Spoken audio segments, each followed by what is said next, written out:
പല സ്റ്റുഡൻസിൻ്റെ അടുത്ത് പല രീതിയിൽ പറയുകയും പെരുമാറുകയൊക്കെ ചെയ്യും. പെർഫെക്റ്റായിട്ട് ചെയ്യാം, പക്ഷേ നിങ്ങൾക്ക് ആ ടൈമിൽ ഫിനിഷ് ചെയ്യാൻ പറ്റുന്നില്ലെങ്കിൽ നിങ്ങൾ ഈ സ്റ്റേഷൻ്റെ അകത്ത് മാനേജ് ചെയ്യാനായിട്ട് പറ്റുന്നില്ല. മാസീവായിട്ടുള്ള നമ്പേഴ്സിന് വേണ്ട. പബ്ലിക് സേഫ്റ്റി അല്ലെങ്കിൽ പേഷ്യൻ്റ് സേഫ്റ്റി എന്നൊരു കൺസെപ്റ്റ് ഇല്ല. ആ സ്റ്റുഡൻറ്റ് ഇന്ത്യയിൽ പാസ്സാണ്, പക്ഷേ international ഓസ്കിയിൽ ഫെയിൽഡാണ്. Hello nurses, welcome to Global Nursing Careers. Since 2 years, I was not able to do much videos because I was out of station and couldn't get the time to do the video. ഇപ്പോൾ ഞാൻ തിരിച്ച് വീണ്ടും കേരളത്തിലെത്തി. Now we started again new videos. ഇപ്പോൾ കഴിഞ്ഞ പ്രാവശ്യം ഞങ്ങൾ ഏറ്റവും കൂടുതൽ ആൾക്കാർ കണ്ടതും കൂടുതൽ സംശയം ചോദിച്ചൊരു വീഡിയോ ആണ് ഓസ്കി, ഒബ്ജക്റ്റീവ് സ്ട്രക്ചേർഡ് ക്ലിനിക്കൽ ഇവാലുവേഷൻ. ഇപ്പം കേരളത്തിൽ ആദ്യമായിട്ടാണ് ഈ ഇന്ത്യൻ നഴ്സിംഗ് കൗൺസിൽ ഏകദേശം 4 വർഷത്തിന് മുമ്പായിട്ട് പുതിയ നഴ്സിംഗ് കരിക്കുലം ആഡ് ചെയ്തു. അത് പ്രകാരം കേരളത്തിൽ ഇപ്പം നഴ്സിംഗ് സ്റ്റുഡൻസിന് ഫൈനൽ ഇയറിൽ, അതായത് 8th സെമസ്റ്ററിൽ ഓസ്കി ബേസ്ഡ് ആയിട്ടാണ് അസസ്മെൻറ്റ് പോകുന്നത്. അപ്പോൾ ആ OSCE based assessment, what was the intention from INC, എന്തുകൊണ്ടാണ് അത് ആഡ് ചെയ്തത്, അപ്പം ഇത് എങ്ങനെയാണ് ഇപ്പം കേരളത്തിലാണ് ആദ്യമായിട്ട് നടപ്പിലാക്കിയത്, എങ്ങനെയാണ് കേരളം നടപ്പിലാക്കുന്നത്, ഇതിൻ്റെ അകത്ത് ഫേസ് ചെയ്യുന്ന ചലഞ്ചസ്, ഫാക്കൽറ്റികൾ ഫേസ് ചെയ്യുന്ന ചലഞ്ച് എന്താണ്, സ്റ്റുഡൻസ് ഫേസ് ചെയ്യുന്ന ചലഞ്ചസ് എന്തൊക്കെയാണ്, ഇതിനെപ്പറ്റിയെല്ലാം നമുക്ക് ഇന്ന് ഡിസ്കസ് ചെയ്തതിനായിട്ട് നമ്മളുടെ പഴയ ഓസ്കി എക്സ്പേർട്ട് ബിമൽ തന്നെ നമ്മുടെ ഒപ്പമുണ്ട്. Bimal, welcome to the channel again. Thank you very much. Okay, so hope that doing better. Very good. Okay, so OSCE training എല്ലാം നന്നായിട്ട് നടക്കുന്നല്ലേ? ഇപ്പോൾ കുറച്ച് നാളായിട്ട് നമുക്കൊരു വീഡിയോ ചെയ്യാൻ പറ്റിയില്ല. ഓക്കെ, ഇപ്പം നമ്മൾ വീഡിയോയിൽ ഒരു ഇൻട്രോ കൊടുത്തതുപോലെ തന്നെ ഇപ്പം കേരളത്തിലാണ് ആദ്യമായിട്ട് ഈ INCയുടെ പുതിയ ഇത് പ്രകാരം ഓസ്കി ബേസ്ഡ് ആയിട്ടുള്ള അസസ്മെൻറ്റ് തുടങ്ങിയത്. എന്തുകൊണ്ടായിരിക്കും ഇന്ത്യൻ നഴ്സിംഗ് കൗൺസിൽ ഈ ഒരു ഓസ്കി ബേസ്ഡ് അസസ്മെൻറ്റ് ഇന്ത്യ തുടങ്ങാനൊരു കാരണം? ഒരു ബിമലിൻ്റെ ഒരു ഊഹവും ഒരു എക്സ്പെർട്ടൈസൊക്കെ വെച്ചിട്ട്, ബിക്കോസ് നാഷണലി ഇൻ്റർനാഷണലിയും പല ഏരിയയിൽ വർക്ക് ചെയ്തിട്ടുണ്ട്. So what may be your perception in to it? OSCE എന്ന് പറഞ്ഞിട്ടുള്ള ഒരു കൺസെപ്റ്റ് നമുക്ക് ഇൻ്റർനാഷണലായിട്ട് നഴ്സസിനെ ടെസ്റ്റ് ചെയ്യാൻ വേണ്ടി, പ്രാക്ടിക്കലി ടെസ്റ്റ് ചെയ്യാൻ വേണ്ടി ഉപയോഗിക്കുന്ന ഒരു ഒബ്ജക്റ്റീവാണ്, അല്ലെങ്കിൽ ഒരു ടൂളാണ്. അതെ. അപ്പം ആ ടൂള് നമ്മളുടെ പണ്ടുകാലം തൊട്ടേ ഉള്ളതാണോ? പണ്ടുകാലം തൊട്ടേ ഉള്ളതാണ്. 1975 കൂടിയാണ് ഒരു യൂറോപ്യൻ ആയിട്ടുള്ള ഒരു ബ്രിട്ടീഷ് ഒരു ഡോക്ടറാണ്, ഒരു ഡോക്ടർ ഹാൾഡൻ എന്ന് പറഞ്ഞിട്ടുള്ള ഡോക്ടറാണ് ആദ്യമായിട്ട് ഈ കൺസെപ്റ്റ് ഇൻട്രൊഡ്യൂസ് ചെയ്തത്. അപ്പം അത് പുള്ളി ഇൻട്രൊഡ്യൂസ് ചെയ്തതിൻ്റെ കൺസെപ്റ്റിൻ്റെ ഒരു ഫൗണ്ടേഷൻ അത് നേഴ്സസിന് വേണ്ടിയായിരുന്നോ? അല്ല, അത് ഡോക്ടേഴ്സിന് വേണ്ടി ഇൻട്രൊഡ്യൂസ് ചെയ്തായിരുന്നു. അപ്പോൾ ഈ കൺസെപ്റ്റിൻ്റെ ഒരു ബേസിക് ആയിട്ടുള്ള ഒരു മോട്ടീവ് എന്ന് പറഞ്ഞിട്ടുണ്ടെങ്കിൽ, ഇദ്ദേഹം ഈ മെഡിക്കൽ എക്സാമിനേഷൻ അറ്റൻഡ് ചെയ്യുന്ന സ്റ്റുഡൻസിൻ്റെ ബുദ്ധിമുട്ട് പുള്ളിക്ക് തോന്നി. പേഷ്യൻസിനെ ആണ് അവർ ഇവാലുവേറ്റ് ചെയ്യുന്നത്. അപ്പോൾ റിയൽ പേഷ്യൻസ് എന്ന് പറഞ്ഞിട്ടുണ്ടെങ്കിൽ ലോങ് കേസ് ആണ് ചെയ്തുകൊണ്ടിരുന്നത്. അപ്പോൾ ഈ ഓരോ പേഷ്യൻസും കുറച്ച് മടുത്തും കുറച്ച് ഫസ്റ്റീഗും കുറച്ച് ഫ്രസ്ട്രേറ്റഡൊക്കെ ആകുമ്പോൾ പല സ്റ്റുഡൻസിൻ്റെ അടുത്ത് പല രീതിയിൽ പറയുകയും പെരുമാറുകയൊക്കെ ചെയ്യും. സ്റ്റുഡൻസിന് ഡിഫറൻ്റ് ആയിട്ടുള്ള ഒരു സ്കില്ല്, അവരുടെ റെസിസ്റ്റൻസ് അല്ലെങ്കിൽ ഡിഫിക്കൽറ്റി അവർക്ക് കിട്ടുന്നത്. അതായത് പേഷ്യൻ്റ് ചിലപ്പം കോപ്പറേറ്റ് ചെയ്യുന്നില്ല. പേഷ്യൻ്റ് ഒരാളോട് ഒന്ന് പറയുന്നു, വേറൊരാളോട് വേറൊന്ന് പറയുന്നു. കാരണം അവരും ഫറ്റീഗ് ആയി പോകും. പിന്നെ വരുന്ന കാരണം അവർക്ക് ആകെ ഫറ്റീഗ് ആയി പോകും. അപ്പോൾ അതിനുവേണ്ടി പുള്ളി ഇൻട്രൊഡ്യൂസ് ചെയ്ത കൺസെപ്റ്റാണ്, അതായത് ഓസ്കി എന്ന് പറഞ്ഞ കൺസെപ്റ്റിൽ 3 കൺസെപ്റ്റാണ് പുള്ളി ഇൻട്രൊഡ്യൂസ് ചെയ്തത്. ഒന്നാമത്തെ കൺസെപ്റ്റ് എന്ന് പറഞ്ഞിട്ടുണ്ടെങ്കിൽ സിമുലേറ്റഡ് പേഷ്യൻ്റ് എന്ന് പറയും. അതായത് ആക്ടേഴ്സിനെ, ഒരു പ്രൊഫഷണൽ ആയിട്ടുള്ള ആക്ടേഴ്സിനെ ട്രെയിൻ ചെയ്തൊരു പേഷ്യൻ്റായിട്ട് ഇരുത്തുന്നു. അതാണ് അവർ പേഷ്യൻസ് അല്ല, പക്ഷേ പേഷ്യനെ പോലെ റിയലിസ്റ്റിക് ആയിട്ട് ആക്ട് ചെയ്യും. അപ്പോൾ എല്ലാ കുട്ടികൾക്കും ഒരേ ഡിഫിക്കൽറ്റി ഇൻഡെക്സ് നമുക്ക് കൊടുക്കാൻ പറ്റും. ഒരേ രീതിയിൽ ആക്ട് ചെയ്യും. അവർക്കൊരു പ്രീസെറ്റ് ട്രെയിൻ ചെയ്ത് കൊടുത്തിട്ടുണ്ട്. ഇപ്പോൾ എക്സാമ്പിൾ, എനിക്കാണെങ്കിൽ ഞാനിപ്പോൾ വേദന അനുഭവിക്കുന്നു, ഒരു പേഷ്യൻ്റ് വയറുവേദനയാണെങ്കിൽ എനിക്ക് വയറുവേദന ഞാൻ റിയലിസ്റ്റിക് ആയിട്ട് ഞാൻ അഭിനയിക്കും. അപ്പോൾ എല്ലാ കുട്ടികളുടെ അടുത്ത് ഒരേപോലെ അഭിനയിക്കുന്നത്. അപ്പോൾ എല്ലാ കുട്ടികൾക്കും ഒരേപോലെ ഡിഫിക്കൽറ്റി ഇൻഡെക്സ് അവിടെ കിട്ടും. അതേപോലെ തന്നെ പുള്ളി വേറെ 2 കൺസെപ്റ്റുകൾ ഇൻട്രൊഡ്യൂസ് ചെയ്തു. രണ്ടാമത്തെ കൺസെപ്റ്റ് എന്ന് വെച്ചാൽ ടൈം ഷെഡ്യൂൾ. ഒരു ലിമിറ്റഡ് ടൈം കൊടുക്കുകയാണ്, ആ ടൈമിൻ്റെ അത് നിങ്ങളിത് ഫിനിഷ് ചെയ്യണം. അതാണ് രണ്ടാമത്തെ കൺസെപ്റ്റ്. ആ ടൈമിൻ്റെ അകത്ത് ഫിനിഷ് ചെയ്യണം. അതായത് നിങ്ങൾ പെർഫെക്റ്റ് ആയിട്ട് ചെയ്യണം, പക്ഷെ നിങ്ങൾക്ക് ആ ടൈമിൽ ഫിനിഷ് ചെയ്യാൻ പറ്റുന്നില്ലെങ്കിൽ നിങ്ങൾ ഈ സ്റ്റേഷൻ്റെ അകത്ത് മാനേജ് ചെയ്യാനായിട്ട് പറ്റുന്നില്ല എന്ന് പറഞ്ഞൊരു കൺസെപ്റ്റ് വന്നു. മൂന്നാമത്തെ കൺസെപ്റ്റ് എന്ന് പറഞ്ഞിട്ടുണ്ടെങ്കിൽ പുള്ളി ഇൻട്രൊഡ്യൂസ് ചെയ്തത്, അതായത് ഇതിൻ്റെ അകത്ത് ഇവാലുവേറ്റ് ചെയ്യുന്ന ഇവാലുവേറ്ററുടെ റോളാണ്.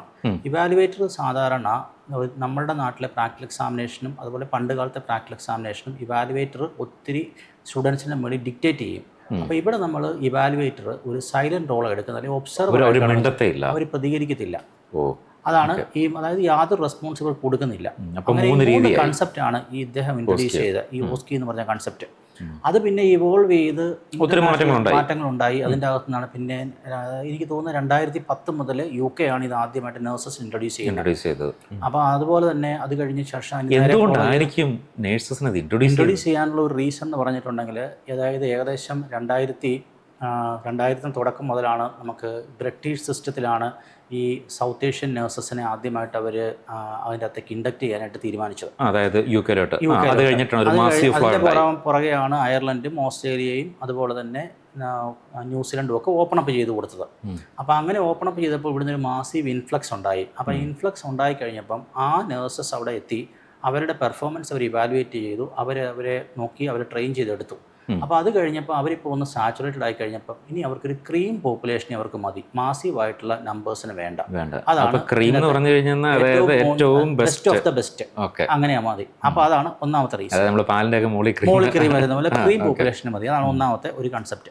രണ്ടാമത്തെ ഒരു ഡിഫിക്കൽട്ടി എന്ന് പറഞ്ഞിട്ടുണ്ടെങ്കിൽ, നമ്മളുടെ ഇന്ത്യയിൽ നിന്ന് പാസ്സാകുന്ന നഴ്സസിന് പല രീതിയിലുള്ള പ്രാക്ടിക്കൽ എക്സ്പീരിയൻസും തിയറി എക്സ്പെർട്ടൈസും കിട്ടുന്നുണ്ട്. ചില കുട്ടികൾക്ക് തീരെ എക്സ്പീരിയൻസ് കിട്ടാതെ അവർ പാസ്സായി വരുന്നുണ്ട്, ചില കുട്ടികൾക്ക് നല്ല എക്സ്പെർട്ടൈസ് ചെയ്ത് പാസ്സായി വരുന്നുണ്ട്. അപ്പോൾ ഇവർ പബ്ലിക്കിനെ ട്രീറ്റ് ചെയ്യാൻ ചെല്ലുമ്പം ഇവർക്ക് പബ്ലിക്കിന് ഹാം ഉണ്ടാക്കുന്നുണ്ടോ എന്നാണ് അവിടെ അവർ ടെസ്റ്റ് ചെയ്യുന്നത്. അപ്പം നമ്മുടെ ഇവിടെ ഒരു പബ്ലിക് സേഫ്റ്റി അല്ലെങ്കിൽ പേഷ്യൻ്റ് സേഫ്റ്റി എന്ന് പറഞ്ഞൊരു കൺസെപ്റ്റ് ഇല്ല. അപ്പോൾ അവിടെ ഇവർ എക്സാം സിസ്റ്റത്തിലില്ല. കാരണം എക്സാം സിസ്റ്റത്തിൽ നമ്മൾ കരിക്കുലം മീറ്റ് ചെയ്തിട്ടുണ്ടെങ്കിൽ അതാൾ പാസ്. അതാണ് നമ്മുടെ അവിടെ ചെയ്യുന്നത്. അതായത് കരിക്കുലം മീറ്റ് ചെയ്യുക. ഫോർ എക്സാമ്പിൾ, നമ്മളുടെ സിലബസിൻ്റെ അകത്തെ കണ്ടൻറ്റ് ഇത്ര തിയറി എഴുതി, ഇത്ര പ്രാക്ടിക്കൽ എഴുതി, അതിനകത്ത് മാർക്ക് മേടിച്ചു, ഇത്ര അസൈൻമെൻറ്റ് വെച്ചു, ഇതെല്ലാം കഴിഞ്ഞ് നമ്മൾ സൈൻ ചെയ്ത് വിടും. എക്സാമ്പിൾ ചോദിച്ചോട്ടെ, അതായത് ഇപ്പം ഇത് നമ്മൾ ഈ ഓസ്കി ഇന്ത്യ നടത്തുമ്പോഴത്തേനും എൻ്റെ ഒരു ഇതാണ് തെറ്റാണെന്ന് കറക്റ്റ് ചെയ്യണം. ഇപ്പം ഒരു പ്രൊസീജിയർ, ഒരു മരുന്ന് കൊടുക്കുന്ന പ്രൊസീജിയർ ആയിക്കോട്ടെ, ഒരു പാരസെറ്റമോൾ, ഏറ്റവും സിമ്പിൾ, എല്ലാവർക്കും മനസ്സിലാക്കാനും പറ്റുന്നൊരു കാര്യമാണ്. അപ്പോൾ ഒരു പ്രൊസീജിയറിന് ഒരു 100 മാർക്ക് കിട്ടും. അപ്പോൾ 100 മാർക്കിൽ ചിലപ്പോൾ സ്റ്റുഡൻറ്റിന് ഒരു 75 മാർക്ക് പാസ്സാകാൻ വേണം ഇരിക്കട്ടെ, അല്ലെങ്കിൽ 70%. സ്റ്റുഡൻ്റ് എല്ലാം വൃത്തിയായിട്ട് ചെയ്തു. പക്ഷേ ഈ പേഷ്യൻറ്റിൻ്റെ ID ബാൻഡ് വെച്ച് ചെക്ക് ചെയ്യുന്ന കാര്യം ഈ സ്റ്റുഡൻറ്റ് മറന്നുപോയി. അപ്പോൾ അതിനൊരു 5 മാർക്കേ ഇവാലുവേറ്റർ ഉള്ളൂ, ബാക്കി എല്ലാം പെർഫെക്റ്റ്. അപ്പം 195 മാർക്ക് കിട്ടി. ഈ സ്റ്റുഡൻറ്റ് പാസ്സാണോ? ആ സ്റ്റുഡൻറ്റ് ഇന്ത്യയിൽ പാസ്സാണ്, പക്ഷേ ഇൻ്റർനാഷണൽ ഓസ്കിയിൽ ഫെയിൽഡാണ്. കാരണം ഒറ്റ തെറ്റുമുണ്ട്. കാരണം അതിന് പറയുന്ന പേര് ക്രിട്ടിക്കൽ എറർ എന്ന് പറയും. അത് അല്ലെങ്കിൽ UK അതിന് പറയുന്ന പേര് റെഡ് ഫ്ലാഗ് എന്നാണ് പറയുന്നത്. റെഡ് ഫ്ലാഗ് എന്ന് പറഞ്ഞിട്ടുണ്ടെങ്കിൽ, നമ്മൾ റെഡ് ഫ്ലാഗ് ബ്രീച്ച് ചെയ്തിട്ടുണ്ടെങ്കിൽ, റെഡ് ഫ്ലാഗ് ക്ലോസ് ചെയ്തിട്ടുണ്ടെങ്കിൽ ആ സ്റ്റുഡൻറ്റ് പേഷ്യൻ്റ് സേഫ്റ്റി വയലേഷൻ ഉണ്ടാക്കും. അപ്പോൾ പേഷ്യൻ്റ് സേഫ്റ്റി വയലേഷൻ ഉള്ള ഒരു ചാൻസ് ആണ്. ഒരു ചെക്ക് ലിസ്റ്റിലെ പാരാമീറ്റർ എല്ലാം സ്റ്റുഡൻറ്റ് മീറ്റ് ചെയ്തില്ലെങ്കിൽ അവർ ഫെയിൽ ആവും. ഇവിടെയാണെങ്കിൽ ഇവിടെ പെർസെൻറ്റേജ് ഓഫ് മാർക്കാണ് നോക്കുന്നത്. അപ്പോൾ ഇന്ത്യൻ സിസ്റ്റത്തിൽ നമ്മൾ ഒത്തിരി മാറേണ്ടതുണ്ട്. കാരണം നമ്മൾ പരമ്പരാഗതമായിട്ടുള്ള ഇന്ത്യൻ സിസ്റ്റത്തിൽ നമ്മൾ ക്ലിനിക്കൽ ഓറിയൻറ്റഡ് ആയിട്ടല്ല നമ്മൾ പിള്ളേരെ പഠിപ്പിക്കുന്നത്. അപ്പം ഈ INC മാറ്റം ആഗ്രഹിച്ചത് ഈ ഇന്ത്യൻ സിസ്റ്റം ഫോളോ ചെയ്യാനായിരിക്കുമോ അതെയോ പുറത്തുള്ള INCയുടെ കൺസെപ്റ്റ്? എൻ്റെ ഒരു ബിലീഫിൽ INC ഉദ്ദേശിക്കുന്നത് നമ്മളുടെ നഴ്സസിനെ ഇൻ്റർനാഷണൽ ലെവലിലേക്ക് മീറ്റ് ചെയ്യാൻ വേണ്ടിയാണ് ഈ ചേഞ്ചസ് INC ഉണ്ടാക്കിയതെന്നാണ് എൻ്റെ ഒരു തോട്ട്സ്. അല്ല, ഒരു ചിന്തിക്കുവാണെങ്കിലും അത് കറക്റ്റാണ്. കാരണം എന്താണെന്ന് വെച്ച് കഴിഞ്ഞാൽ ഈ ബാക്കിയുള്ള രാജ്യങ്ങൾക്കെല്ലാം എന്ന് പറഞ്ഞ കൺസെപ്റ്റ് നമ്മുടെ നാട്ടിലില്ല. കരിക്കുലം മീറ്റ് ചെയ്യാനുള്ള, പക്ഷേ നമ്മളുടെ എഡ്യൂക്കേഷൻ്റെ അകത്ത് അത് കുറവാണ്. എഡ്യൂക്കേഷനകത്ത് കരിക്കുലം മീറ്റ് ചെയ്യുക എന്നുള്ളതാണ്. അതെ. അപ്പം നിങ്ങളുടെ കരിക്കുലത്തിൻ്റെ അകത്ത് റിക്വയർമെൻറ്റ് മീറ്റ് ചെയ്ത് നിങ്ങൾ പാസ് ഔട്ട്. പക്ഷേ അതിൻ്റെ അകത്തേക്ക് നമ്മൾ പ്രാക്ടിക്കൽ എക്സാം ചെയ്യുമ്പം ഈ കുട്ടികൾക്ക് ഈ പേഷ്യൻ്റ് സേഫ്റ്റി അല്ലെങ്കിൽ പബ്ലിക് സേഫ്റ്റി എന്ന് പറഞ്ഞിട്ടുള്ള ഒരു കൺസെപ്റ്റ് ഇതിലേക്ക് ഇൻട്രൊഡ്യൂസ് ചെയ്യുവാണ് ഈ INC ഉദ്ദേശിക്കുന്നത്.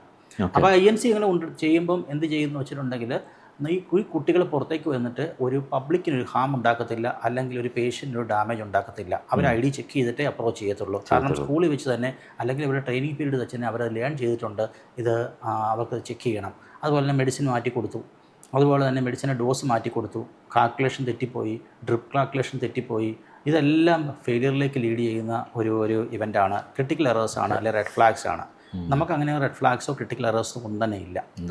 എനിക്ക് തോന്നുന്നത് ഇപ്പം ഈ വീഡിയോ വാച്ച് ചെയ്യുന്ന ഫാക്കൽറ്റികൾ, എസ്പെഷ്യലി ഈ പിള്ളേരുടെ ഈ ഓസ്കി എക്സാം നടത്തുന്ന ഫാക്കൽറ്റികൾ ഈ വീഡിയോ കാണുകയും മേ ബി അവർ ഒരു മാസീവായിട്ട് യൂണിവേഴ്സിറ്റി തലത്തിലോ എങ്ങനെയും ഒരു ചേഞ്ച് ഉണ്ടാക്കി അവരും ചെക്ക് ലിസ്റ്റ് വെച്ച് അനലൈസ് ചെയ്യുന്നത്. പക്ഷേ ചെക്ക് ലിസ്റ്റിൽ ഈ റെഡ് ഫ്ലാഗ് അല്ല ക്രിട്ടിക്കൽ എറേഴ്സ് എനിക്ക് തോന്നുന്നില്ല ഈവൻ കേരളത്തിൽ ഫാക്കൽറ്റികൾ ഫോളോ ചെയ്യുന്നുണ്ടെന്നുള്ളത്. അപ്പോൾ ഫോളോ ചെയ്തില്ലെങ്കിൽ നമ്മൾ പ്രൊഡ്യൂസ് ചെയ്യുന്ന നേഴ്സുമാർ ഒരു ഇൻ്റർനാഷണലി ബെഞ്ച് മാർക്ക് ചെയ്യാൻ പറ്റത്തില്ല. മാത്രമല്ല അവർ ഇൻ്റർനാഷണലായിട്ട് അക്സെപ്റ്റ് ചെയ്യപ്പെടത്തില്ല. കാരണം ഇപ്പോഴത്തെ ഒരു നഴ്സിംഗിൻ്റെ ഇൻ്റർനാഷണൽ റിക്രൂട്ട്മെൻറ്റ് ക്രൈറ്റീരിയ എന്ന് പറഞ്ഞിട്ടുണ്ടെങ്കിൽ നേരത്തെ അവർ തിയറി ടെസ്റ്റ് ചെയ്യുന്നില്ലായിരുന്നു. ഇപ്പോൾ തിയറി ടെസ്റ്റ് ചെയ്തു.